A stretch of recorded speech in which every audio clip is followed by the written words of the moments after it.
Hello everyone, how are you all? कैसे हैं आप सब? आई होप आप लोगों की प्रिपरेशन अच्छी चल रही है। डीएसएसबी की वैकेंसीज़ आ चुकी हैं और फॉर्म्स भी फिलअप होना स्टार्ट हो चुके हैं 8 ऑफ फरवरी से, जो कि 8 ऑफ मार्च तक चलेंगे। ओके, तो मैं आप लोगों को करा रही हूँ रीजनिंग के कुछ क्वेश्चंस टॉपिक वाइज। रीजनिंग आता है डीएसएसबी में सभी पीजीटी, टीजीटी, पीआरटी में 20 मार्क्स का आता है एज कॉमन पेपर। तो कॉमन पेपर में रीजनिंग के जो टॉपिक्स होते हैं, फर्स्ट टॉपिक मैंने नंबर सीरीज ऑलरेडी कराया हुआ है, उसके पार्ट्स कराए हुए हैं। अगर आपने नहीं देखा है तो जाकर ज़रूर देख ले। और अब मैं आज स्टार्ट कर रही हूँ लेटर सीरीज। लेटर सीरीज भी बहुत इंपॉर्टेंट टॉपिक है और इससे बहुत सारे क्वेश्चंस आते हैं। तो let us start.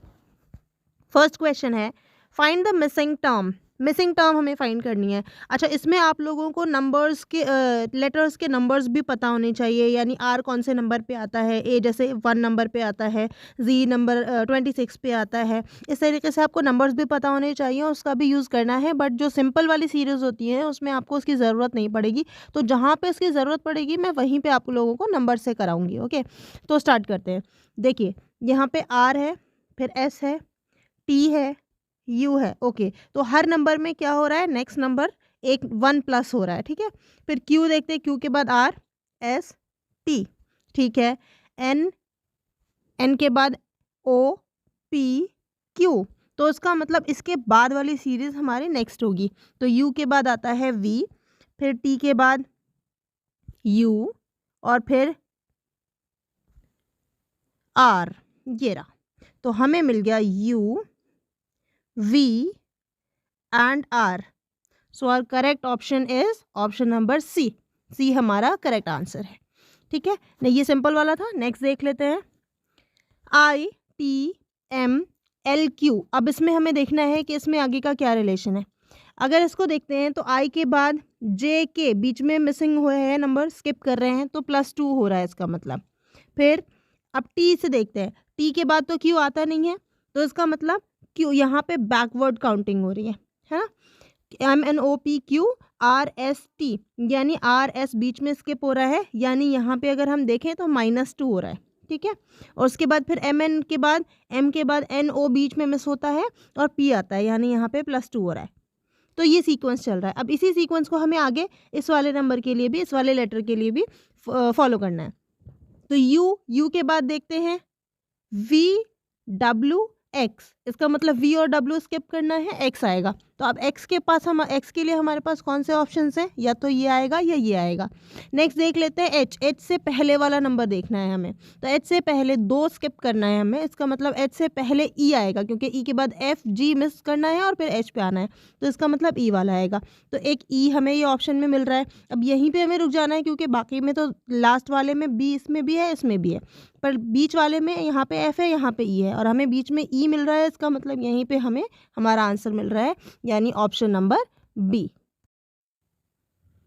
Question number 3 देख लेते हैं, AVF, उसके बाद ZWE। तो हमें ये देखना है कि A से पहले, यहाँ पे A से पहले Z आता है, क्योंकि अगर A से पहले आप देखेंगे तो Z के बाद फिर से A का सीक्वेंस शुरू हो जाता है, और V के बाद W आता है, और F से पहले E आता है।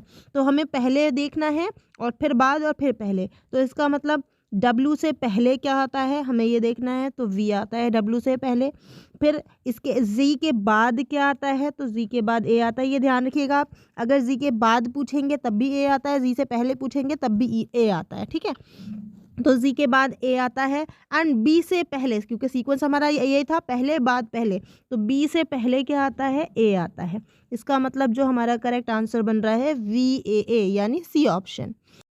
Question number 4, Q and T। Q और T के बीच में अगर हम डिफरेंस देखते हैं तो Q के और T के बीच में RS, फिर B और E के बीच में देखते हैं तो CD, फिर W और Z के बीच में देखते हैं XY। इसका मतलब बीच में 2 लेटर्स आने चाहिए। तो अगर हम L और P के बीच में देखते हैं तो L के बाद MNO 3 लेटर्स आ रहे हैं, तो ये हमारा आंसर नहीं हो सकता है।